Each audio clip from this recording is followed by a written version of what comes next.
Thank you. එතකොට අපි ඊළඟට ගීත ගායනා කරන්න ආරාධනා කරන සෝමසිරි මැදගෙදර කලාකරුවා. සෝමසිරි මැදගෙදරගේ ගීත ගණනාවක නිර්මාතෘවරයා මේ ඉන්නේ. ඉදවන්න එපා මේ තරම් මේ මතකයි නේ. පිච් එක දෙන්නද? සෝමේ දෙදී මම. හරි කමන්නේ කොටසක් ගායනා කරලා ඒතර සෝම එනවලුද? සෝමේ ඇයිදල්නේ? නෑ. හරි.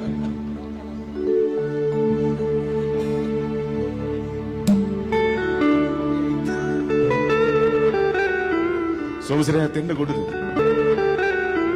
සෝමසිරයා දෙන්න ගොඩද?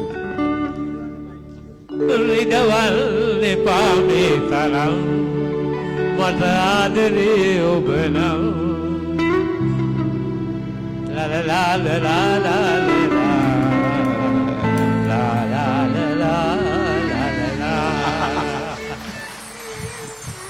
බොහොම ස්තුතියි අපේ ආදරේ. නේ සෝමසිරයා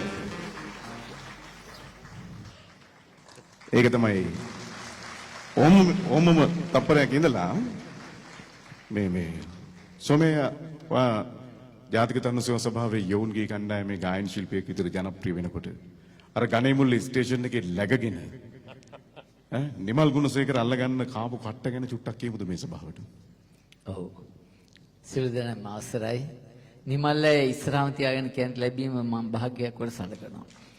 මම ගායකයෙක් හැටියට ඉස්ලාම් සංගීත ක්ෂේත්‍රය හඳුනාගන්නේ නිමල් අයියා මට නිර්මාණය කරපු දුන්නේ 1984 රිදවන්න එපා මේ තරම් ඔබේ ආදරේ මහා සාගරය සහ අහිංසකාව කියන ගීත තුන.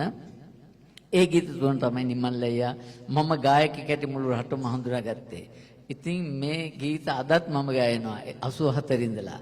නිමල් අයියා ඊටමත් භක්තියෙන් ආදරේ මා සිහිපත් කරන මේ අවස්ථාවේ මගේ ගීත නිර්මාතෘ හැටියට නිමල් අයියා වේදිකාව විශ්‍රාමයට මේ ගැන අර රිදවන්න එපා මේ තරම් පිච් එක ගහපුව දෙමුද? හරි. සොමේ අකුරුසන්නාරය දෙමු.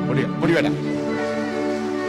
රිදවන්න එපා මේ තරම් ඔබ ආදරේ මට නම් හඳවන්න එපා මේ තරම් දිවිතේ මානම් රිදවන්න එපා මේ තරම් ඔබ ආදරේ මට නම් හඬවන්න එපා මේ තරම් ජීවිතේ මානම් රිදවන්න එපා මේ තරම්.